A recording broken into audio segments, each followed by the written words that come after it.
This is Algebra 1, Lesson 4. Algebra 1, Lesson 4. Our objective for this lesson is in what order do I execute operations when simplifying expressions? In what order do I execute operations when simplifying expressions? And it's something you've probably heard of or have seen before a little bit. The acronym that we used to use most of the time, and a lot of us still do use, is this acronym PEMDAS. Or maybe some people remember it, Please Excuse My Dear Aunt Sally. The P stood for parentheses, the E stood for exponents, the M stood for multiplication, the D stood for division, the A stood for addition, the S stood for subtraction. And if you have learned this, this is very good. It's a great way to remember it. If you've already memorized it, continue on remembering that. Okay, this is very good. The book summarizes it just a slight bit different. Not that this is wrong, not that PEMDAS is wrong. The book just summarizes a little bit different and kind of explains things a little more in detail.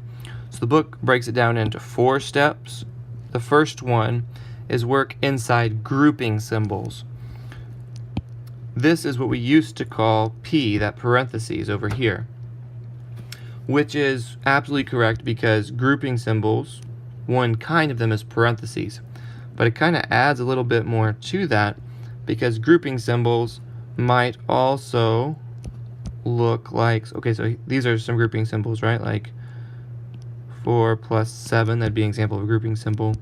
Another type of grouping symbol that a lot of times people miss is this division bar. If you have 4 plus 6 divided by 2, this is actually grouping the top of it together, saying add 4 plus 6 before you divide by 2. So that is also a grouping symbol. And then of course sometimes we have other kinds of grouping symbols like braces or brackets as well, that we don't necessarily call parentheses. They are a kind of parentheses, but they might be a little bit confusing if you're just thinking of parentheses. So if you learn this method over here with PEMDAS, great.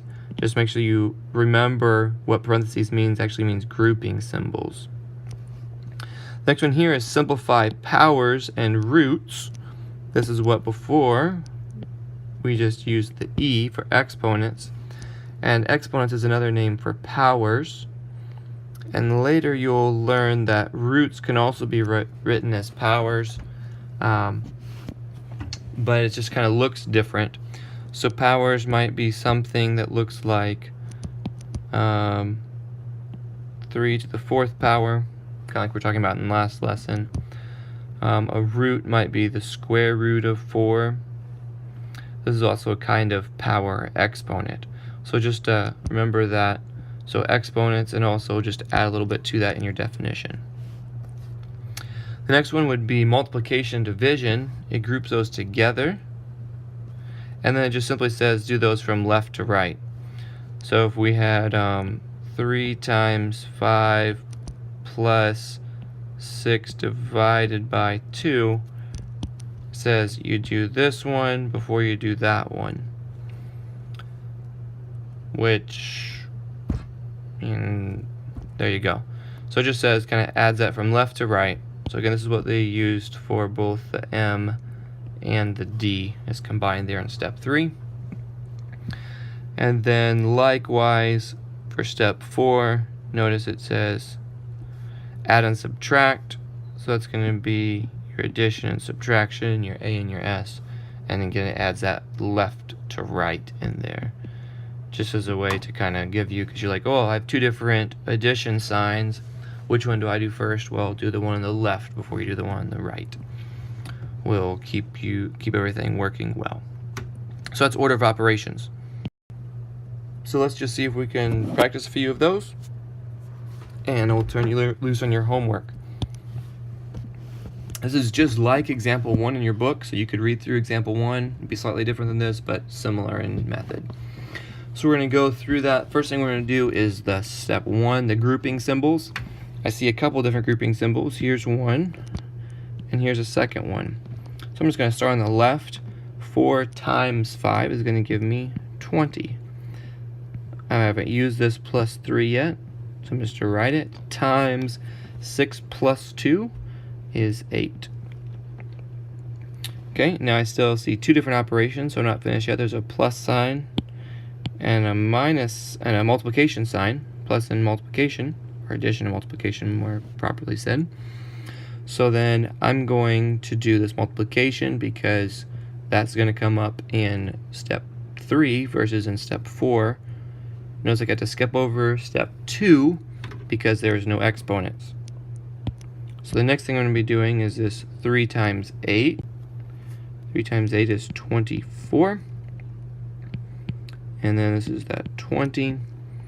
So now I have 20 plus 24, which is going to give me 44, and that is going to be my final answer. These next ones are again like example 2 in your book. They're not example 2, but they're similar to it. So the first thing I'm going to do is I'm going to look through. I'm doing this part A. I'm going to look through and see if there's any grouping symbols, where I do see some over here on the far right, so I want to simplify everything inside. Inside those grouping symbols is simply a 2, so it's already simplified. So I'm going to move on to step 2. The next step 2 is exponents and roots. So then 2 cubed is going to be 2 times 2 times 2. 2 times 2 is 4, times 2 is 8. And over here, I have a 5 squared, which means 5 times 5, 25. I'm just going to bring everything else down. Plus 8 divided by 2 minus 3. Multiplied by that 8. So I've finished group step 1 and step 2. Step 3 is multiplication and division from left to right.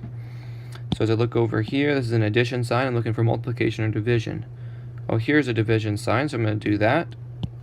8 divided by 2 is 4. And then as I keep looking down, subtraction, nope. Here's a multiplication.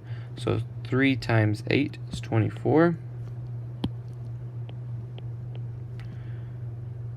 So these two became the 4. These two became the 24. So I just need to keep that subtraction sign there. On the left, I still have this 25 plus. So now I just need to do addition and subtraction from left to right. Here's a plus, here's a minus. So let's see, add those together. 25 plus 4 is going to give me 29 minus 24. And then 29 minus 24 is going to give me 5. So 5 is my final answer there. Alright, part B. Notice we have a grouping symbol here by this division bar, meaning I need to do everything up top before I divide it by 3. But then even up top, I have a grouping symbol here saying take everything inside and then square it. So I'm going to start inside that set of parentheses. So I'm just going to redraw those parentheses. I'm going to look here at these first ones. I'm going to do multiplication before I do the subtraction. So 3 times 4 is 12 minus 3 squared, all divided by 3. So then 12 minus 3 is going to give me 9 squared over 3. 9 squared means 9 times 9. That's going to be 81 over 3. And 81 divided by 3 is going to be 27.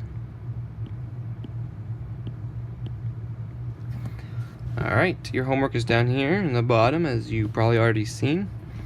Your homework starts on page 20. Again, I'm going to do all of them with a 4 underneath it, and all of them with a 3 underneath it, and then you get to pick 6 more of your choice. So all of them with 4s, all of them with 3s, and 6 more of your choice. Hope you understood. If you need more help, I'll be helping you tomorrow in class. Feel free to watch this video as many times as you want. Good luck.